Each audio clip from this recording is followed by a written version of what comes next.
Hey, I hate to break it to you, you're never going to figure out this whole blogging thing 100%. I haven't. You're not going to. I talk to a lot of people and I hear a lot about, well, I did all this planning and I've got my plan for like the next 5 years and here's what I've got, and they spent probably a week on it.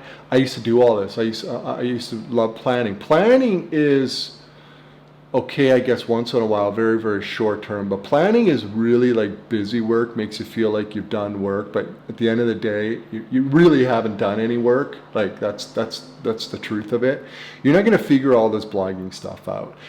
The best thing that you can do is focus on the one thing that is the real driver of your online business or any business, right? Okay, for me, I can only tell you what it is for me. And it's content, okay, and generally written content. I don't do a lot of videos for my other niche sites, maybe down the road, but right now it's written content. That's the focus. I have focused the last few years on setting up systems and teams to get out as much content, good content at reasonable cost as humanly possible. That is worked on. I still write a decent amount of the content.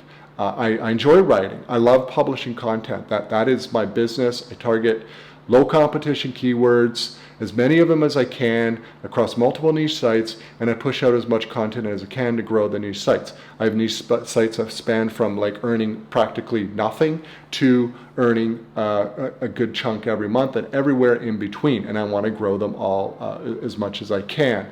Okay, so my focus is content. Doing anything else for me is like a big waste of time, right?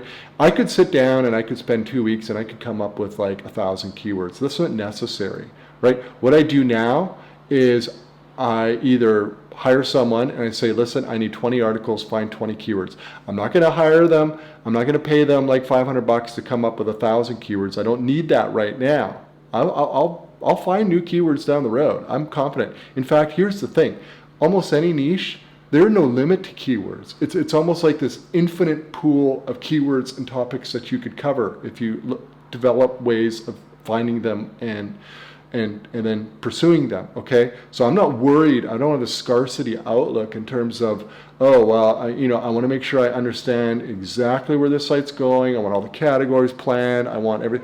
No, I don't do any of that thinking anymore. I used to, and it was a waste of time. It never really helped me out. Now it's like, I think outsourcing is really helpful because, like, if you're going to hire someone to do keyword research, you're not going to hire them to spend a week. And good keyword researchers aren't they cost a decent amount hourly, okay, if you want good results.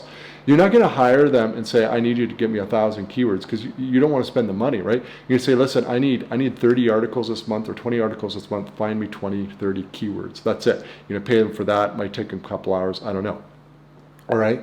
So if that's how you'd approach it, hiring someone, why not approach it if you do it yourself the same way? Instead of spending a week or two trying to come up with some master plan about every article you're going to put on the site, find the 20. Maybe they're clustered, maybe they're tightly related, maybe they're not, maybe there's a few clusters there, whatever. Find the 20 or 30 and then get that content out there. Having 1,000 keywords in a list does nothing for you. Right? It might make you feel better, give you an idea, oh wow, I'm set for content ideas for the next 2 years.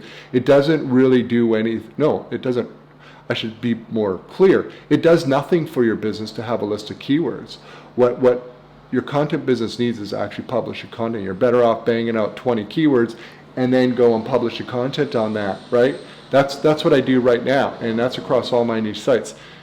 Some sites where I don't put a lot of content on there per month, maybe 5, 6, 7, 8 articles.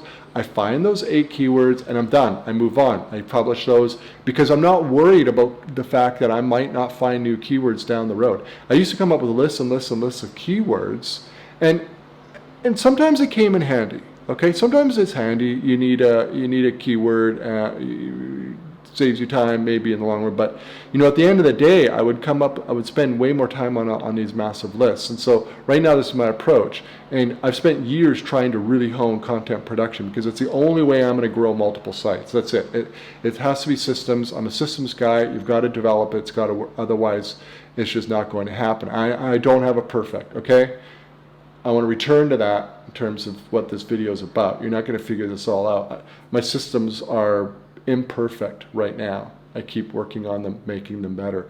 My content isn't perfect. My sites are not perfect. Nothing is perfect. It's a battlefield, right? I got blood, gore, and guts all over the place out there.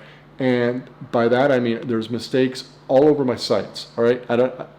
I could spend every day, every hour combing through my sites, looking to try to find these little mistakes, be a big waste of time. Okay, now sometimes big mistakes happen and you've got to deal with them. You've got to fix them. Let me give you an example, all right? Actually, the irony is huge. I had a copyright troll send me an email claiming, oh, you owe us $3,000 for these images you took and my client wants $3,000. I'm like, yeah.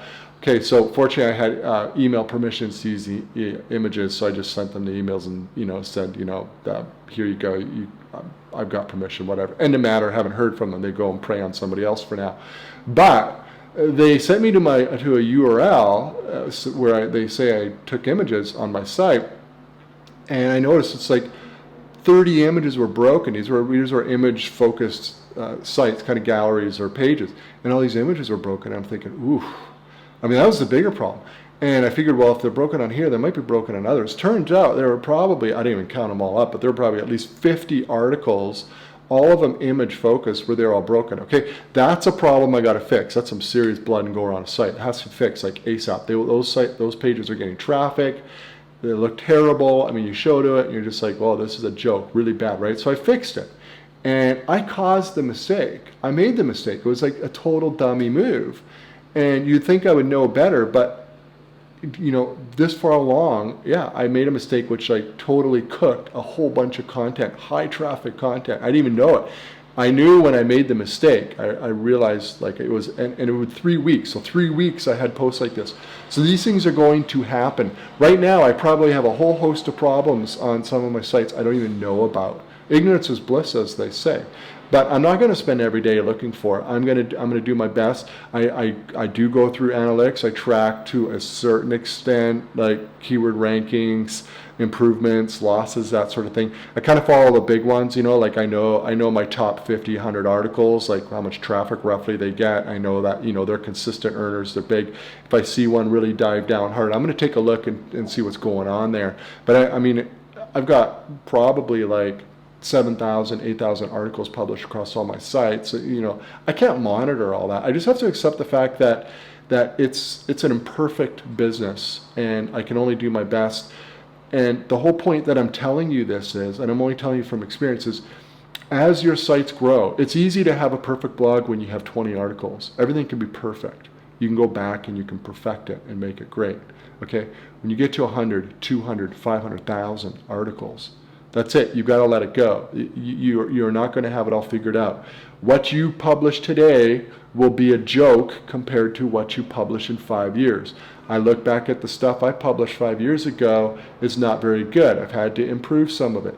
We get better at this. You're not going to always figure it out. You're never going to figure it all out. That's the point. So just accept it. This is one of these businesses where you're never done. Everything is a work in progress. I actually kind of like that about this type of work. You can pick your battles, but let me wrap it up with this, okay? And this is a point I talk about a lot in video and in blog posts. All right, you got to focus on your profit driver. End of story, right? For me, it's content, pushing out blog posts, good, well-written blog posts. It involves hiring writers. It involves editing. It involves having a team to be able to get that content from the writer onto the site. It involves training everyone exactly how I want everything formatted. I'm okay with imperfection, but one thing I'm a stickler about is formatting. I'm really particular about that, heading tags and all that, and image placement and all that. You pick your battles. That's important to me. So, everything I focus on as much as possible is content. The systems, especially the systems. Back before I outsourced anything, my focus was writing. Like, it was me. I was the show. I did it, and I built up one site. And because I wrote everything every day, I wrote. Eventually, I was able to hire a person and get some writers to help out, and then I built it up from there. But once I did that hiring, okay, it's a new ball game. I'm no longer the writer. I am now the publisher. And that's a whole different ball game.